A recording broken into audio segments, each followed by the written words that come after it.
PPG dalam jabatan kategori 2 tahun 2022 kelas 002 Pendidikan Pancasila dan Kewarganegaraan asal sekolah SMP Negeri 5 Tambun Selatan, Kabupaten Bekasi, saat ini akan melakukan praktek pembelajaran untuk memenuhi uji kinerja PPG dalam jabatan kategori 2 tahun 2022 LPTK Universitas Negeri Surabaya. Materi pembelajaran hari ini yaitu wilayah negara dan negara kesatuan di kelas 7. Terima kasih, berikut videonya. Wassalamualaikum warahmatullahi wabarakatuh. Assalamualaikum warahmatullahi wabarakatuh. Waalaikumsalam warahmatullahi wabarakatuh. Ya, selamat pagi anak-anak. Pagi, Bu. Alhamdulillahirrahmanirrahim. Kita pada pagi hari ini masih bisa berkumpul di kelas kita yang hari ini. Sebelum kita memulainya, ada baiknya kita berdoa terlebih dahulu ya. Siapa yang pimpin doa? Denis. Ya, silakan Denis. Sebelum memulai kegiatan pada hari ini, marilah kita berdoa terlebih dahulu sesuai agama dan kepercayaan masing-masing. Berdoa dimulai. Doa selesai. Terima kasih Denis. Sekarang Ibu mau memeriksa kehadiran ya. Farel, Raisa, Naila,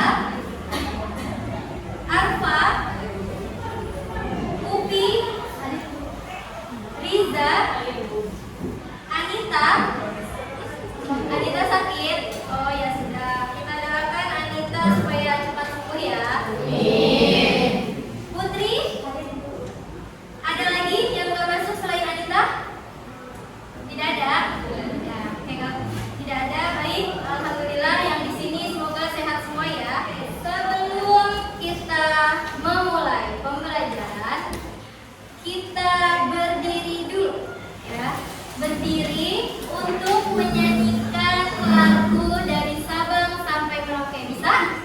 Nah, hitungan ketiga kita mulai. 1, 2, 3. Tanah airku Indonesia. Bagus, sekarang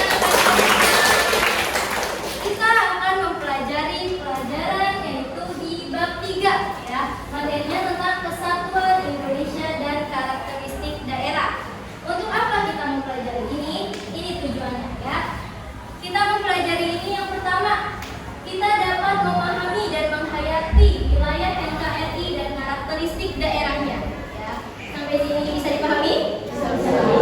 Jadi kita akan memahami tentang wilayah NKRI dan karakteristik daerahnya.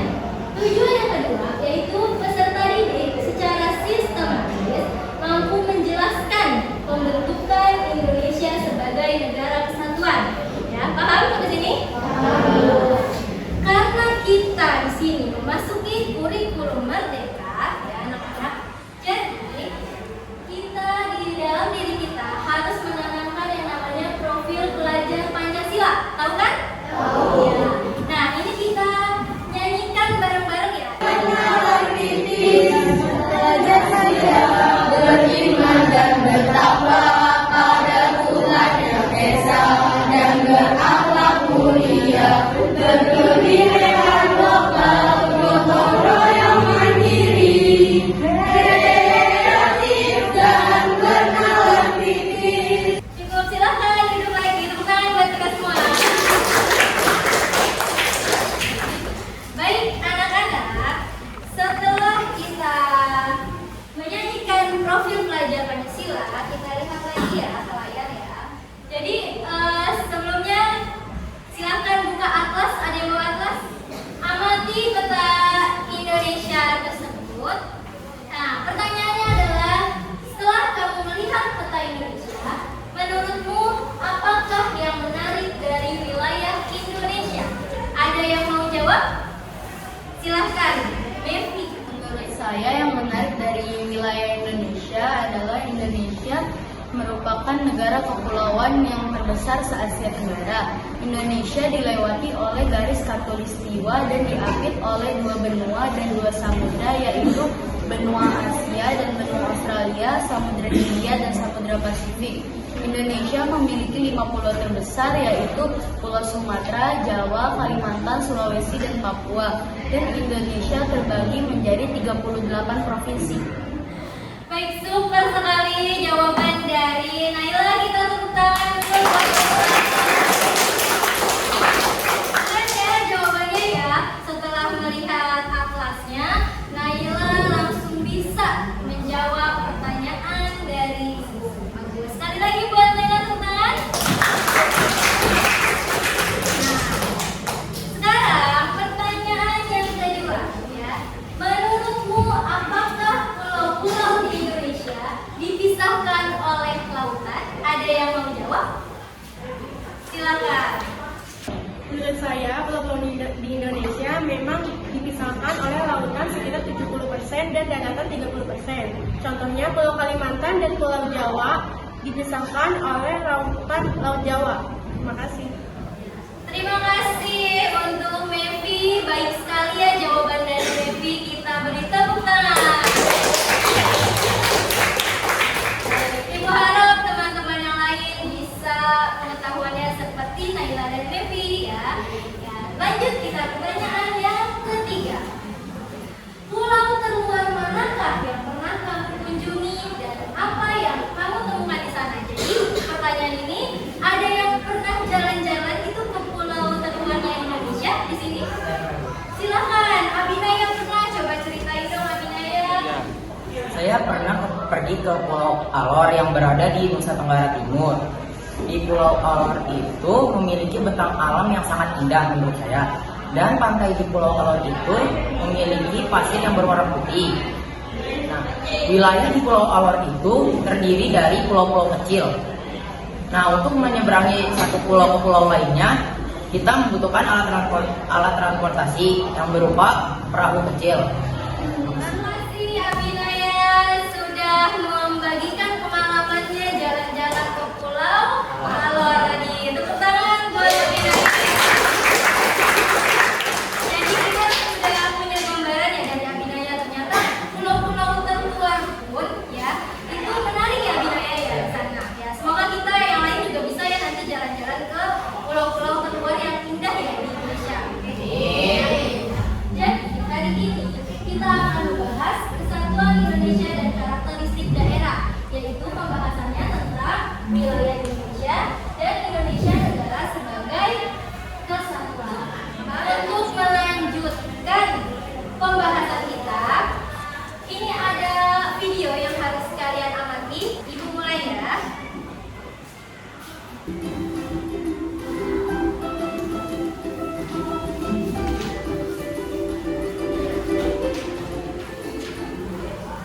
Hai semuanya, kembali lagi di channel Portal Edukasi.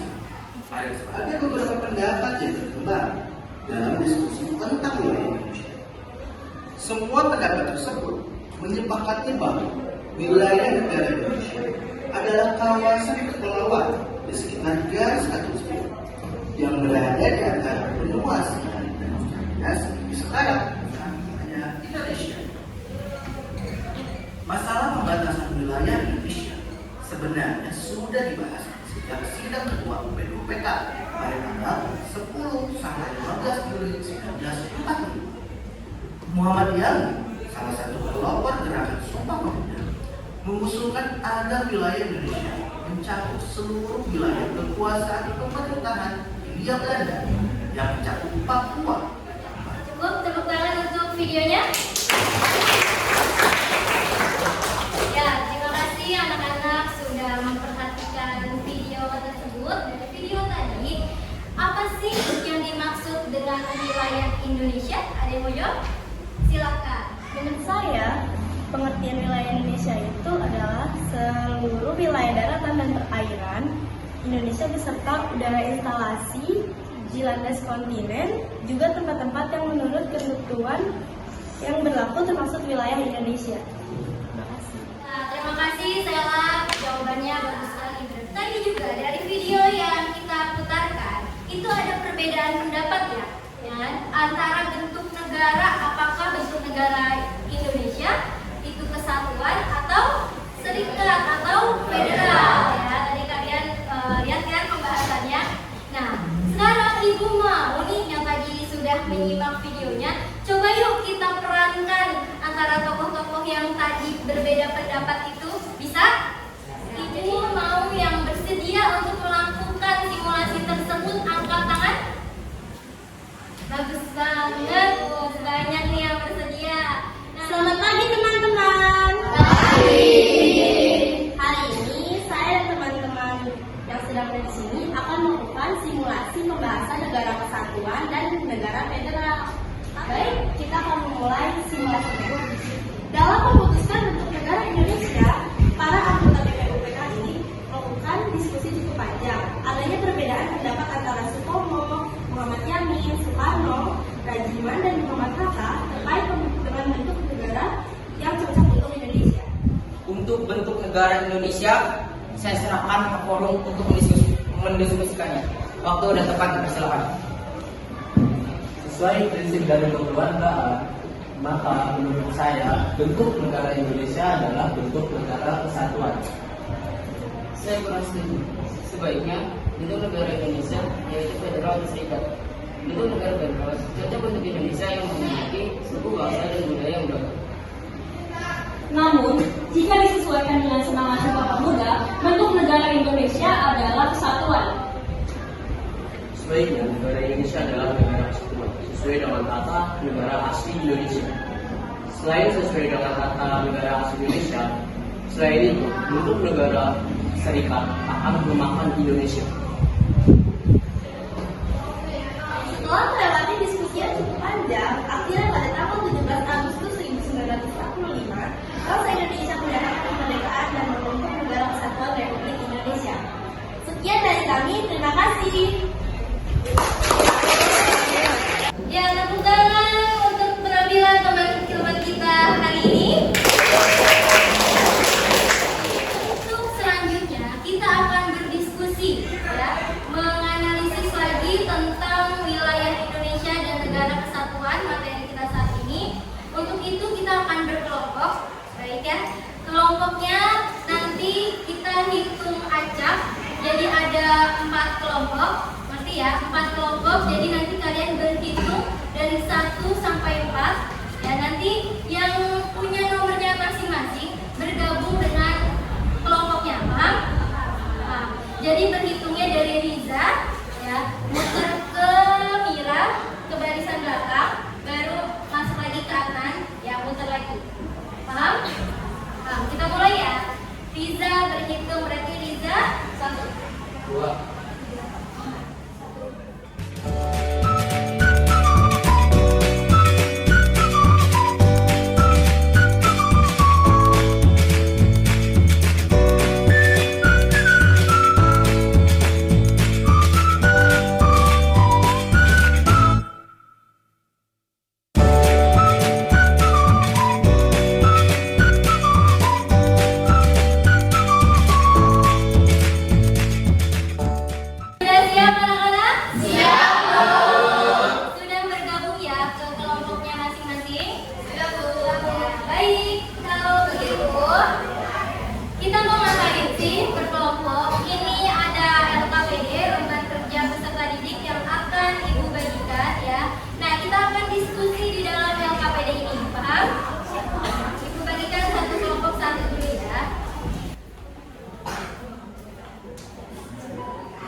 mungkin analisis dan menginspirasi dari ASEAN.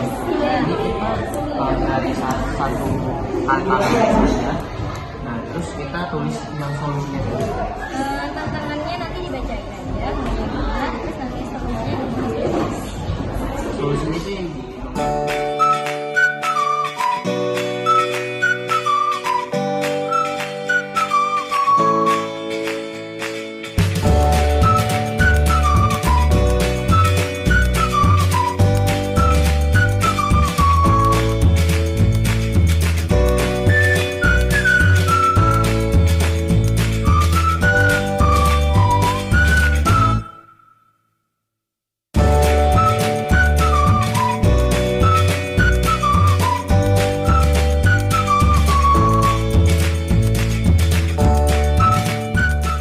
Baik, sekarang supaya kita lebih rileks, lebih bersemangat, lebih ceria ya, kita mau ice breaking dulu sebelum kita menyajikan hasil presentasi kita.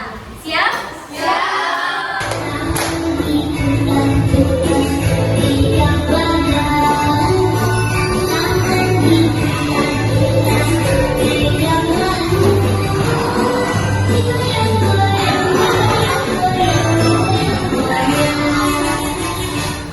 Oke. Baik, teman-teman, kita dulu. Ibu mau kelompok 2 dulu yang presentasi. Yang tepuk tangan untuk kelompok 2. Assalamualaikum warahmatullahi wabarakatuh. Waalaikumsalam warahmatullahi wabarakatuh. Perkenalkan, kami dari kelompok 2 akan mempresentasikan salah satu tantangan untuk menjaga kerusuhan NKRI yang bertemakan terhambatnya pemahaman etnosentrisme dan radikalisme. Etnosentrisme ini apa sih sebenarnya? Etnosentrisme ini dapat diartikan sebagai sebuah paham atau ideologi yang ingin menunjukkan sebuah kebudayaan atau etnis dari seperti mereka sebagai rasa lebih unggul dibandingkan mereka. Solusi untuk mencegah radikalisme adalah menanamkan jiwa nasionalisme, berpikiran terbuka dan toleran, pada terhadap provokasi dan masukan, berjejaring dalam komunitas negara yang baik pada diri sendiri atau orang lain. Baik, sampai di sini ada yang ingin ditanyakan. Silakan yang ingin bertanya. Alina, silakan pilih dari kelompok mana yang ingin. Perkenalkan, nama saya Farah Putra dari kelompok 1. Saya ingin bertanya kepada kelompok yang sedang berpresentasi. Apa penyebab utama sikap etnosentrisme yang berlebihan? Baik, sudah ada yang ingin menjawab? Silakan. Saya dengan satu syariat akan menjawab pertanyaan dari para lulusan. Penyebab utama etnosentrisme yang berlebihan adalah salah satunya stereotip yang buruk terhadap budaya lain. Baik, Reza, jawaban dapat diterima. Terima kasih. Dari mana kelompok 1 sudah cukup jawabannya? Sudah cukup, Bu. Kalau sudah cukup, silakan lagi Alina yang mau bertanya. Kelompok mana Alina? Kelompok 4. Perkenalkan, nama saya Naibah Holika Diamansela dari kelompok 4. Ingin bertanya kepada kelompok yang sudah berpresentasi. Mengapa pengaruh etnosentrisme merasa sebagai golongan yang memiliki kekuatan lebih dibandingkan yang lainnya? Bisa diterima pertanyaannya? Mengapa etnosentrisme itu merasa dirinya itu paling kuat dibanding yang lainnya? Begitu ya? Saya lagi pertanyaannya. Ya, didiskusikan, kemudian dijawab.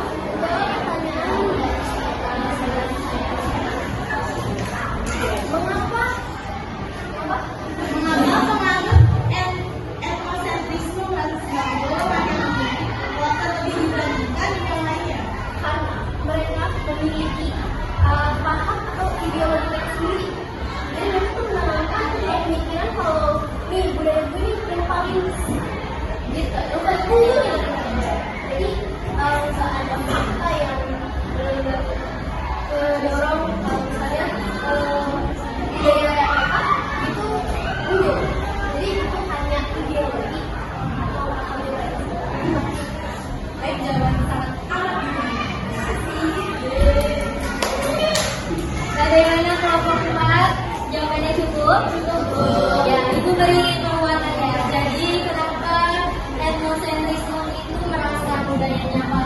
unggul ya, karena memang paham etnosentrisme itulah yang mereka menganggap kalau budayanya itu paling bagus ya, paling unggul di antara budaya-budaya lain. Jadi merasa paling percaya diri sehingga mereka merendahkan cenderung merendahkan budaya lain. Bisa diterima? Selanjutnya silakan Ibu Farida lagi ke kelompok. Baik, sekian dari kelompok kami. Jika ada kesalahan kata maupun perbuatan tolong dimaafkan. Wassalamualaikum warahmatullahi wabarakatuh. Waalaikumsalam warahmatullahi wabarakatuh.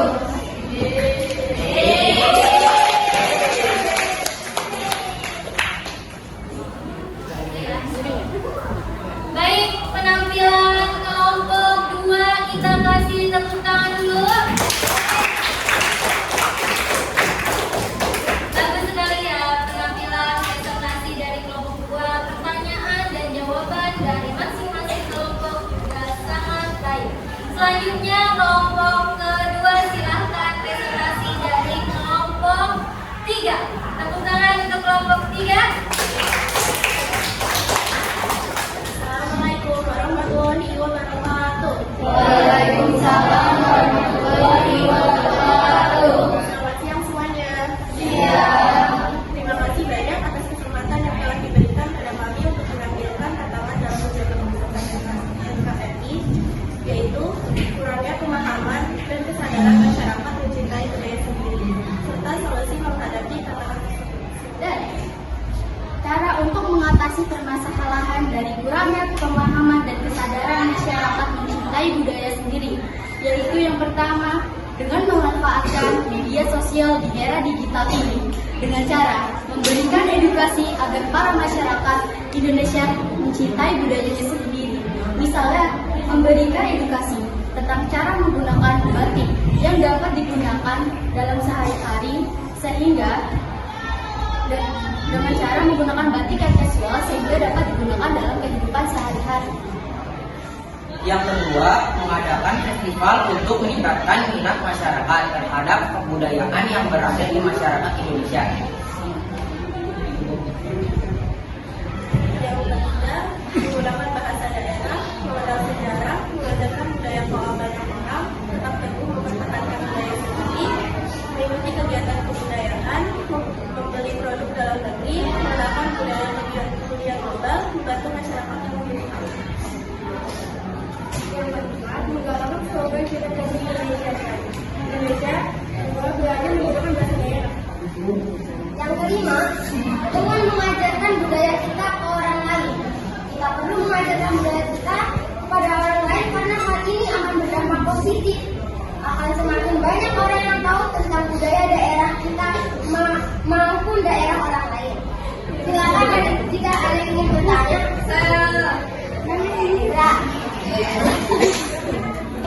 Perkenalkan, nama saya Indra Putri. Saya akan bertanya, mengapa masih ada kurangnya pemahaman dan kesadaran masyarakat mencintai budayanya sendiri? Saya ulangi lagi, mengapa masih ada kurangnya pemahaman dan kesadaran masyarakat mencintai budayanya sendiri? Paham ya pertanyaan dari Ezra ya? Sudah cukup jelas pertanyaan dari Ezra. Silakan kelompok yang menyajikan menjawab. Karena sekarang ini semakin banyak budaya asing. Jadi sehingga generasi muda jauh lebih tertarik untuk mempelajari budaya asing daripada budaya kita sendiri. Apakah dapat diterima? Baik, terima kasih. Bagaimana Ezra cukup? Ya, jadi menurut kelompok presentasi ini ya, yang menyajikan karena banyak negara asing ya budayanya yang masuk ke negara kita sehingga generasi muda nih seperti kalian nih PR buat kalian makanya nih supaya mencintai budaya kita sendiri coba disaring lagi budaya-budaya asing yang masuk gitu ya supaya persatuan dan negara kesatuan kita ini bisa tetap terjaga apalagi budaya kita ya paham ya?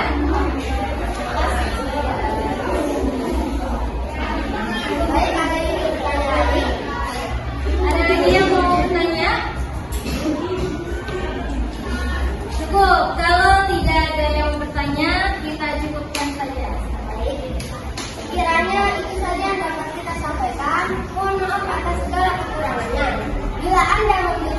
Jangan lupa memberi salam. Jika ingin hidup terhormat, jaga sikap dan juga akhlak. Akhirnya bisa nabi dari Kopi Madaya. Wassalamualaikum warahmatullahi wabarakatuh.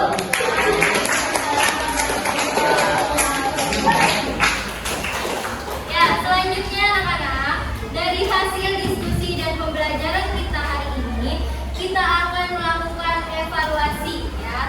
Jadi kalian evaluasi pembelajaran kita hari ini, kalian beri penilaian ya diri kalian sendiri dan penilaian teman sebaya kalian atau penilaian antar teman.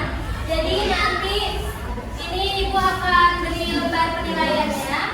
Baik, ibu akan bagikan lembar penilaiannya. Silakan diisi sesuai pengamatan kalian ya. Nanti dikumpulkan kembali ke ibu. Paham?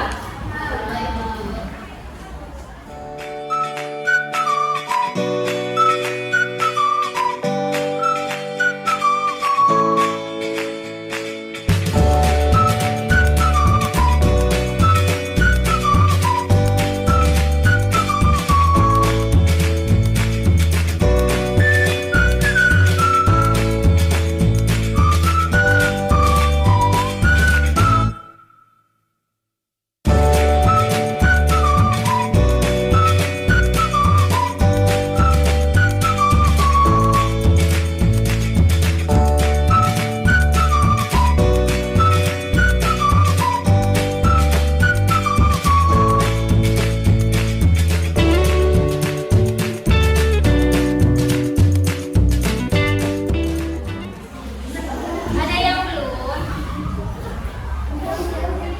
Sudah ya?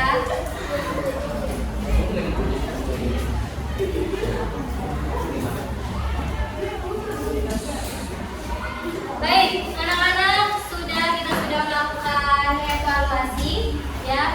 Sekarang ibu mau minta refleksi dari pembelajaran kita hari ini. Siapa yang bisa memberikan refleksi dari pembelajaran kita hari ini? Silakan. Refleksinya adalah kita perlu bersyukur dan bangga terhadap negara kita karena memiliki wilayah yang luas dan indah. Walaupun terpisah-pisah oleh lautan, namun kita tetap bisa menjadi negara kesatuan. Baik, tepuk tangan untuk teman kita yang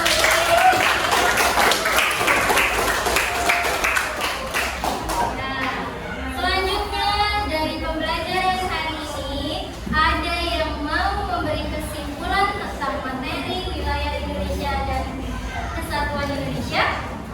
Silakan. Kesimpulan untuk pertemuan kita kali ini adalah Indonesia adalah negara yang luas wilayahnya dan terpisah-pisah oleh lautan. Pulau-pulau di Indonesia memiliki karakteristik yang berbeda-beda. Nah, oleh sebab itu banyak seringkali terjadi perbedaan pendapat tentang bentuk negara. Namun kita tetap bisa mempertahankan NKRI dengan beberapa solusi-solusi dari tantangan-tantangan untuk menjaga keutuhan NKRI yang teman-teman saya sudah sebutkan tadi. Terima kasih. Terima kasih. Baik, sampai sini ada pertanyaan? Tidak. Paham ya?